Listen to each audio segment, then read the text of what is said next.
ada nggak kawan dokter yang seprofesi kedokteran orang Malaysia yang mau kerja di Indonesia? Enggak. Jadi dia balik lagi ke sana. Balik lagi ke sana? Balik lagi ke sana. Kalau profesi dokter Indonesia kerja ke Malaysia ada? Ada, banyak. Oh banyak ya? Banyak.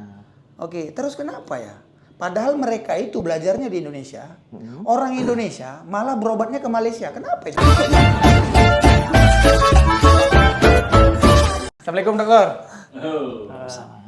Masya Allah, ganteng kali dokter ya. Lain dia dari sosial media ya kan.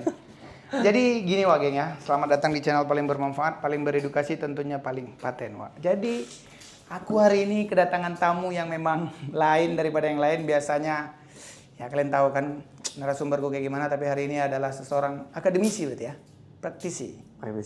praktisi seorang dokter Andreas. Iya. Siap, salam kenal dokter. Salam kenal. Siap, terima kasih udah mau hadir di channel Nodi Wak Geng ini ya.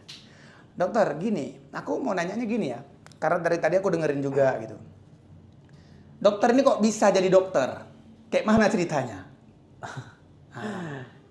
Dokter kenapa bisa jadi dokter? Iya, enggak, maksudnya sejarah, maksudnya kok pengen jadi, kok bisa jadi dokter gitu. Jadi Awal mula lah. Ya, jadi dulu saya kan 7 bersaudara. Oh 7 bersaudara, anak paling kecil. Iya. Jadi saya kecil itu pasti kan orang tua saya sudah cukup tua ya. Oke, paling kecil ya. Abang saya juga dokter. Udah besar semua ya, udah kuliah lah dulu. Nah jadi waktu saya SD itu papa saya kebetulan sama mama saya ini jarak usianya itu 9 tahun. Papa saya lebih tua jauh. Oh oke. Nah, jadi waktu saya SD sampai ke SMP itu udah didoktrin oleh papa untuk nanti jadi dokter. Oke. Karena kau yang lebih muda. Oke. Ini mamamu harus kau jaga, harus kau rawat. Ini abang-abangmu nanti pasti udah lebih tua, gitu tuh. Permintaan orang tua lah berarti? Ya benar. Bukan keinginan sendiri? Awalnya memang dari orang tua, tapi lama-lama jadi minat gitu. Alumni mana dulu? Saya metodis. Berarti memang kedokteran? Kedokteran dari metodis. Ya, jadi kan kalau kita ngomong doktif terus kan. Kebetulan sebenarnya aku ada skincare juga. Ada produk sendiri, ada Bipom juga kan. Okay. Cuma karena nengok-nengok orang-orang lain, dari tadi kita ngebahas itu notif kan, aku lebih mau menarik ini. Dokter kok bisa jadi dokter? Karena aku kan pengen juga sebenarnya dulu pengen jadi dokter. Cuma maaf katakan biaya nggak cukup. Karena kan jadi dokter ini butuh biaya yang mahal. Betul nggak dok? Tergantung ya. Kalau menurut dokter, mau jadi dokter itu kira-kira berapa duit harus habis? Kalau hitungan duit aku nggak terlalu paham ya, tapi pas zamannya aku tuh 2008 saya jalanin perkuliahan di metodis. Dulu kita ada grade ya, gradingnya, grading grade A, grade B, grade C.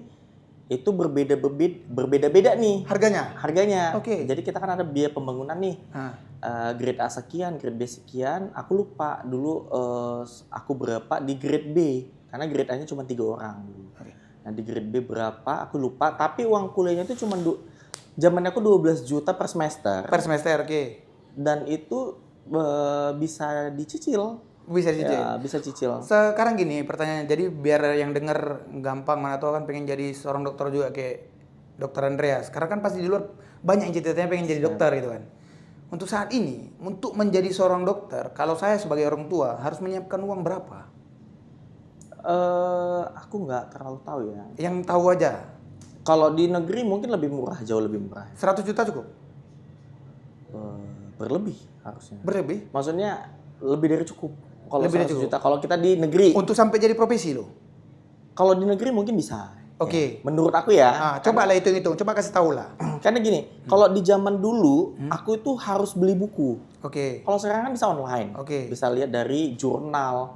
Buku juga udah ada PDF yang itu kan. Jadi jauh lebih murah. Kalau buku harusnya. Iya, kalau buku saya dulu satu buku aja tuh harganya 1.400.000. Berapa banyak buku yang harus aku siapkan? Harusnya lebih mahal yang dulu. Malah dibanding sekarang. Oke, kira-kira lah dokter dulu habis berapa? Akumulasi aja. Kayaknya setengah M kayaknya di bawah lah ya. 100 juta cukup, dia ketawa lebih. Enggak, kalau di negeri kan dulu uang kuliah negeri itu satu semester paling cuma 800.000 di zamannya aku. Oke. Begitu. Jadi Berarti itu tahun berapa itu? 2008. Setengah M. Iya, kalau di swasta ya, Itu dengan swasta. adanya buku. Oke. Kita kan beli buku terus nih, karena kalau nggak ada buku, profesor pasti ngamuk nih. Gimana bisa pintar jadi dokter, megang pasien gimana ini begini? Bukunya tidak ada. Mau belajar pakai apa? Sekarang boleh pakai PDF kalau seorang dokter? Boleh. Nggak usah pakai buku lagi? Boleh. Nanti dosennya jual buku? Nggak laku kalau jual enggak. Jadi kita sudah ada perpustakaan juga sudah lengkap. Kita bisa belajar di perpustakaan. Berarti Dokter Andreas bisa mengatakan kalau menjadi dokter untuk tahun sekarang ini bisa lebih murah daripada zaman dulu. Kalau dibandingkan dengan harga dulu ya, Iya, aku dengan rasa sekarang- lebih murah saat ini. Berarti untuk jadi dokter Ya. lebih murah sekarang daripada zaman dulu. Kalau perbandingan dengan harga emas ya mungkin kayak gitu-gitu lah ya. Oke, gitu. Menurut aku ya, karena memang yang mahal tuh sebenarnya bukan biaya kuliahnya. Yang mahal jadi? Yang mahal tuh biaya buku, Oke. laboratorium, Oke. Lagi? kemudian untuk apalah banyak ya kayak manikin. Manikin itu ya yang mayat untuk Iya, itu yang bikin mahal itu sebenarnya. waktu praktek betul nggak? Betul. Oke. Itu kalau zaman dokter dulu beli manikin namanya ya. Nah, Yang mayat ya, yang dijadikan barang percobaan ya. ya. Itu satu manikin itu berapa? Tergantung kita mau yang anak-anak. Kan kita kan tergantung anatomi nih. Oke, kalau orang dewasa berapa? Kalau orang dewasa, zamannya aku kita berapa ya? Aku lupa. Tapi kita tuh gabungan satu kelompok banyak. Setahu Satu stambuk. Iya. Kami satu stambuk kami 330. Jadi Oke. murah. Setahunnya berapa? Hah? Setahunnya berapa? Nggak setahun sekali aja. Iya, maksudnya berapa harganya setahunnya? Setahunnya aku Ratusan juta? enggak sih. Jadi? Enggak sampai segitu sih. Aku nggak paham. Untuk harga aku nggak paham. Cuman kita membayar itu pas saat masuk kuliah sekali itu aja. Oh. Jadi udah termasuk include semua di situ. Dan itu salah satu termasuk yang mahal ya? Katanya. Oke. Walaupun aku nggak tahu berapa nominalnya Oke. ya. Karena kalau kita bilang mahal, kami 330 orang dalam satu stambuk untuk membeli itu rasanya Oke aja. oke aja. Oke, gitu. siap. Terus gini, Dok. Kebetulan aku kan di Malaysia. Boleh nggak kasih tahu alasan kenapa banyak ya orang-orang Malaysia itu belajar dokternya itu di Indonesia? Oke. Jadi mahasiswanya ya. Kayak, Kenapa banyak mahasiswa dari Malaysia belajar kedokteran itu di Indonesia? mungkin begini, yang pertama case-nya bisa sama. Oke. Jadi kan kita kan negara tetangga ya. Ya. Berbeda tuh kayak di luar Eropa sana ke sini kan udah hal tidak mungkin, iklimnya Oke. sudah berbeda. Oke. Berarti Jadi dekat. jenis penyakitnya juga hampir sama. Oke. Secara iklim ya, Oke. hampir sama. Kemudian mungkin adanya kerjasama ya antara negara sana dengan negara kita. Oke. Biayanya juga mungkin lebih murah di Indonesia. Belajar dokter Iya, lebih murah belajar dokter di Indonesia ketimbang di Malaysia. ketimbang di Malaysia. Kalau aku ada teman aku di Malaysia. Kalau kita bercerita dia bilang kalau kami sebenarnya kesini ini ada jalur mandiri. Iya. Zamannya dia dulu cuma 20 juta Oke. per satu semester. Oke. Dibanding di sana di swasta itu jauh lebih tinggi. Oke. Jadi mereka memutuskan untuk datang ke sini. Jadi belajar kedokteran di Indonesia karena lebih murah. Iya, Itu gitu. solusinya. Kemudian cara belajarnya. Oke. Nah, untuk cara belajar di sini kan kebanyakan kita kan praktek. Oke. Jadi langsung memegang pasien, langsung memegang manikin, Ah. langsung bedah bakteri itu seperti apa. Oke. Nah, kita langsung tuh di sini. Tapi kalau di sana maybe teori kurikulumnya berbeda. Teorinya lebih banyak dulu. Oh, teori Karena banyak, prakteknya sedikit. Iya, jadi kita di sini kan zamannya aku udah kurikulum berbasis kompetensi dulu. Oke. Nah, dalam kurikulum berbasis kompetensi ini kita yang mencari dosen. Oke. Jadi contoh di dulu aku nih, aku datang dosen, dok, kok aku dapatnya begini ya? Dia akan jelaskan. Oke. Bukan dosen yang menjelaskan pelajaran kita ini ya, nggak begitu. Oke. Zamannya saya ya dulu. Berarti zamannya dulu pun punya kawan yang memang kuliah dokter di sini. Iya. banyak. Orang Malaysia. Orang Malaysia. Menurut dokter, lebih bagus sekolah di Malaysia kedokteran atau di Indonesia? Kalau aku kan belum pernah nih Oke. sekolah di Dari Malaysia. kawan-kawan tengoknya, dari info mereka, Mereka lebih senang di sini. pendidikannya. Iya. Berarti Indonesia lebih oke ya? Iya, harusnya seperti itu ya. Karena mereka Tapi mengakuin. pertanyaannya, pertanyaannya, lebih bagus mana? Dokter Indonesia atau dokter Malaysia? Kalau Anda dari segi kedokteran. Pasti kan kalau secara teori atau pelajaran kita pelajari itu pasti kan sama. Iya. Tidak ada atau anatomi yang berbeda. Iya, Misal dalam menangani pasien mungkin lah. prakteknya Ya, oke. lebih oke di Indonesia. Oke. Tapi secara prosedur lebih bagus di Malaysia. Prakteknya Begitu. secara prakteknya lebih bagus di Ya, Indonesia. karena gini, kalau di Indonesia ini zamannya saya belajar, ada pasien saya pegang di mana aja izin boleh. Oke. Ya mungkin di sana nggak mau dipegang. Oke. Kan gitu tuh. Ah. Nah kalau di sini kan misalnya kita datang ke kisaran, ada rumah sakit atau puskesmas. Dia melihat kita pakai jubah putih aja udah langsung, oh ya boleh dok, silakan dok. Kan gitu ya. Iya, betul. Padahal kita situ masih koas. Iya, betul. Nah gitu. Kalau di sana tidak seperti itu Iya. gitu loh. Jadi di sana lebih ke arah ada supervisi yang menemani dia terus-menerus sampai dia tamat. Kalau kita kan dikasih kebebasan.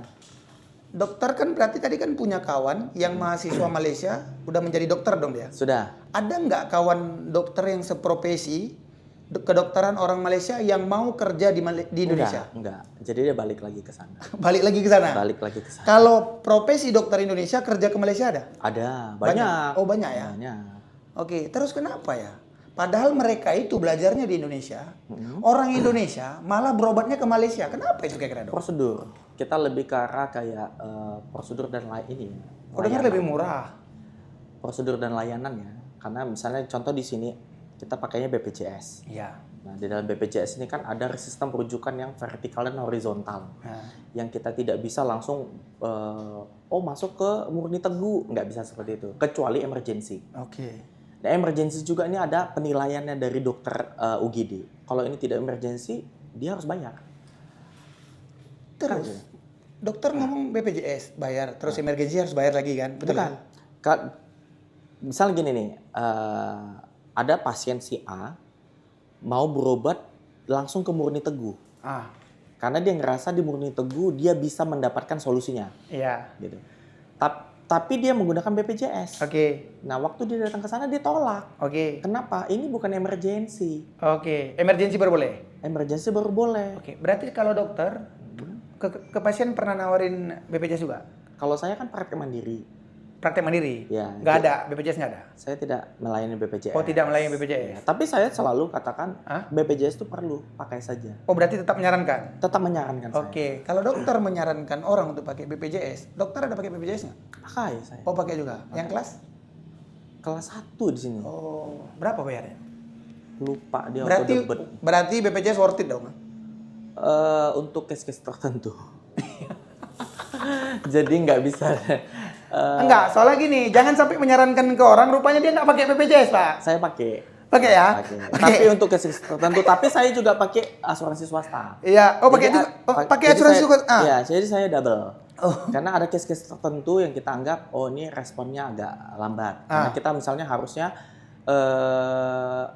maunya ke rumah sakit ini tidak bisa, harus ke klinik dulu nih Oke. untuk ngambil rujukan, kan gitu ya, biar bisa masuk ke rumah sakit ini. Nah, Soalnya kan sempat pernah viral tuh, menyarankan orang pakai BPJS. Habis itu ditanyakan, dia apa pakai BPJS? Dia sendiri yang bertugas di situ enggak? Kan pernah kan? Asuransinya. Jadi kan kurang lebih seperti itu ya dok. Terus gini dok, itulah dok. Aku heran juga kan, kenapa orang Indonesia mau berobat ke Malaysia? Padahal kita tengok kedokteran itu belajarnya itu di sini. iya, Benar ya kan? betul. Dokter punya pengalaman nggak? Mana tahu punya pasien orang Malaysia ataupun orang Malaysia lah khususnya ada? Kalau pasien saya ada orang Malaysia tuh, kalau untuk kulit ada beberapa. Kulit. Iya, Oh, untuk jadi- estetik.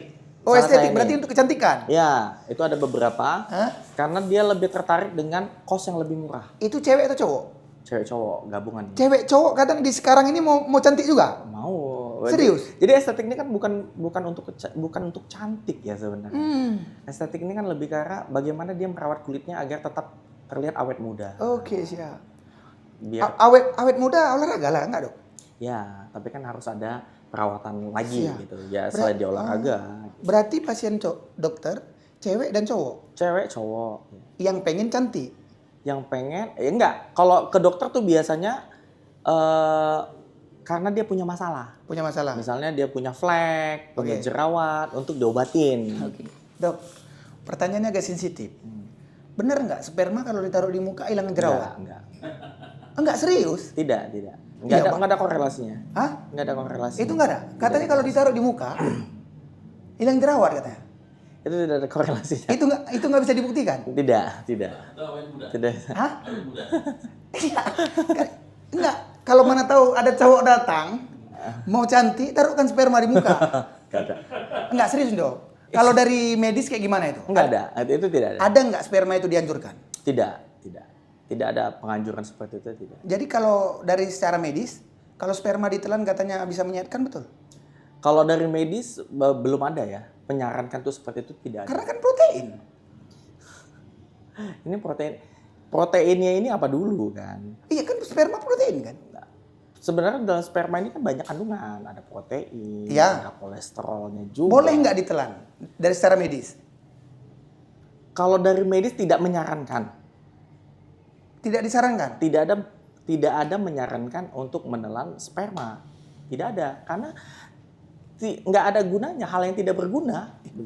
Tapi kan itu kan untuk menambah hormon. Nggak ada. Enggak, serius nih dok. Ya. Benar kan? Ada yang bilang gitu kan? Kalau katanya bebas lah orang mau bilang apa Iya, ya. makanya gini, Tapi kasih kalau pandangan dulu ke masyarakat supaya biar jangan kena bahasanya gini, jangan kena Goyang. kena ular. Udahlah deh, telan aja katanya, benar kan? Sehat katanya. Kasih tahu dulu dong, gitu. Sesungguhnya nelan itu sehat atau tidak gitu. Jadi untuk ini sensitif ya. Iya. Jadi sperma ini sebenarnya tidak ada korelasinya untuk menelan sperma bisa jadi awet muda, untuk obat ini itu nggak ada. Semua itu tidak benar. Jadi tidak ada korelasi ke arah sana. Jadi kalaupun ada yang seperti itu ya maybe ada niat-niat tertentu ya. Berarti itu nggak benar. Tidak benar sama Itu sekali. tidak benar. Tidak benar. Berarti sama satu lagi isu, kalau menelan sperma bisa bikin hamil? Enggak bisa.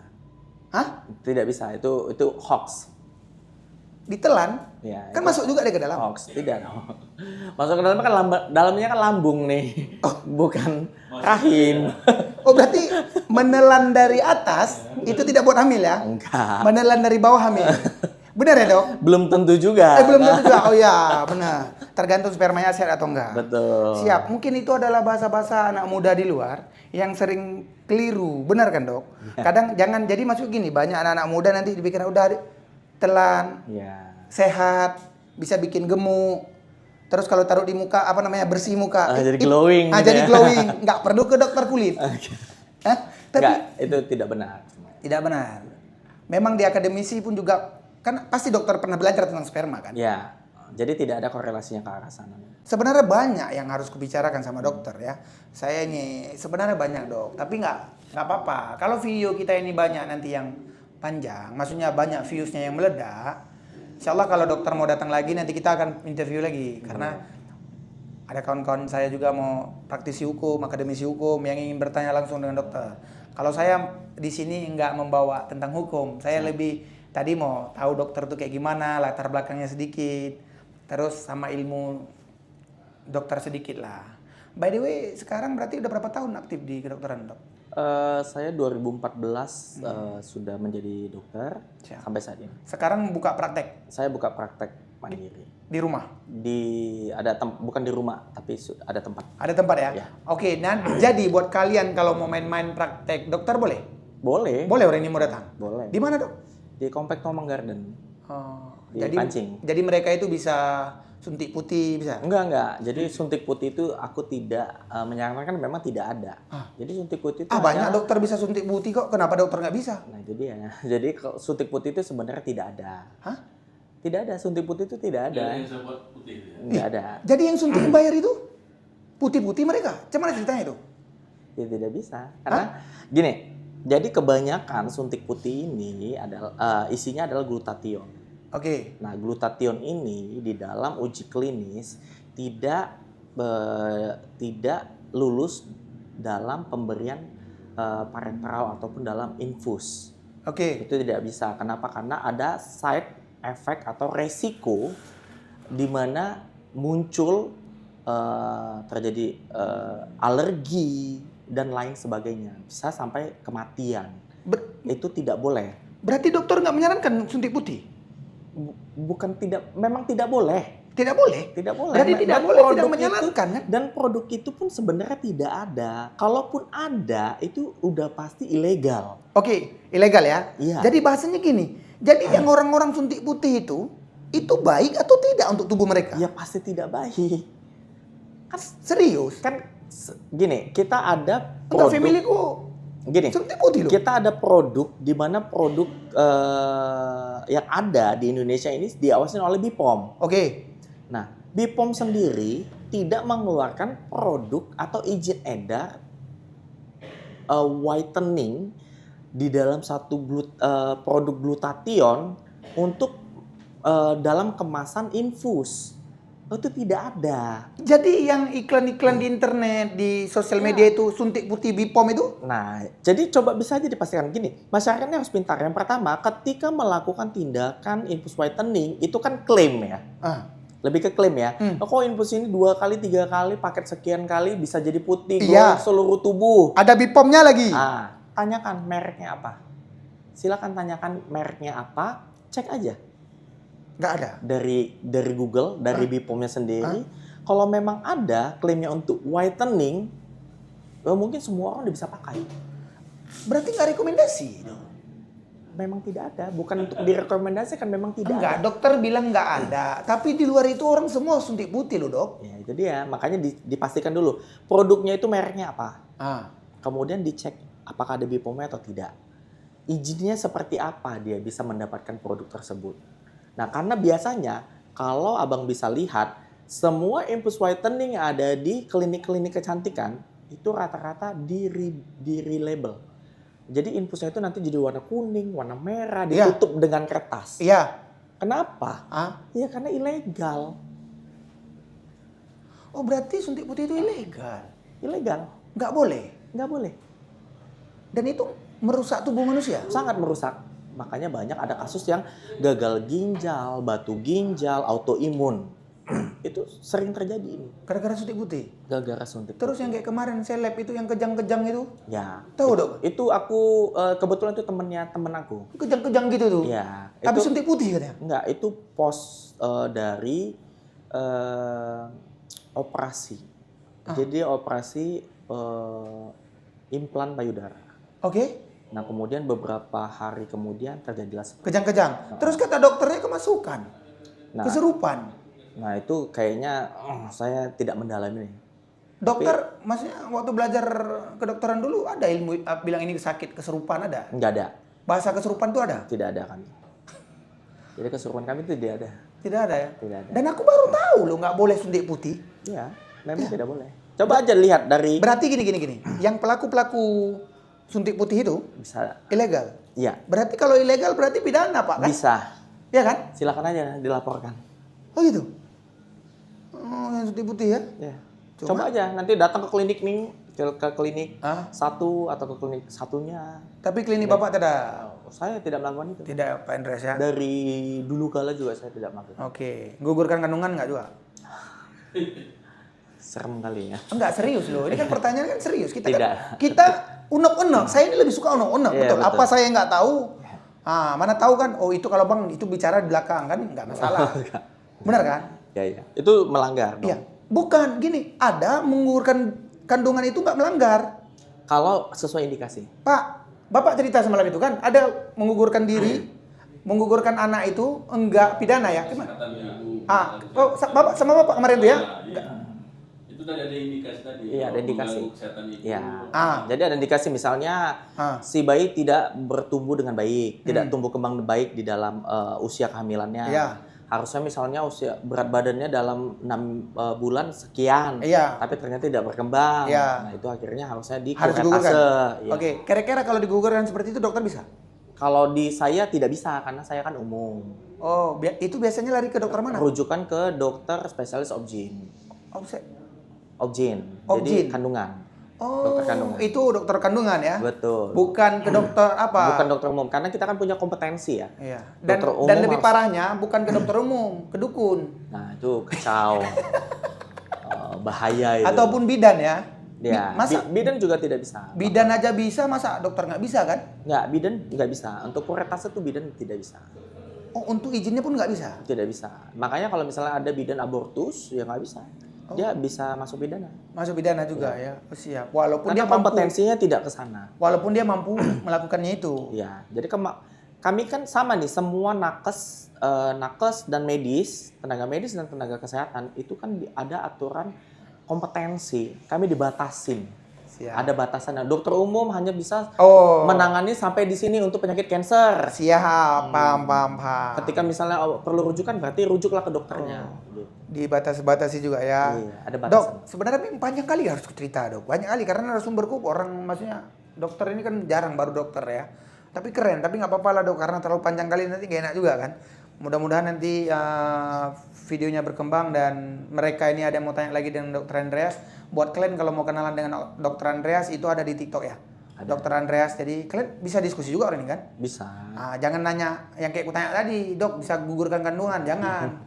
Ya kan? Cuma paling banyak nanti bakal mereka tanya itu adalah tadi, dok aku habis nak tipu cowokku dok. Masa sperma taruh di muka katanya bisa bersihkan jerawat? Nggak ada, makin banyak flek. Oke dok ya. Siap. Dok, jadi makasih banyak udah hadir di channelku. Ya, makasih banyak ya dok ya. Siap. Oke geng, jadi buat kalian kalau ada pertanyaan silakan komen di bawah. Ya, nanti kita jumpa lagi dengan dokter yang ganteng ini, Dokter Andreas. Jadi jangan lupa kembali lagi di channelku paling bermanfaat. Aku Nodiwa geng, see you next time, bye bye.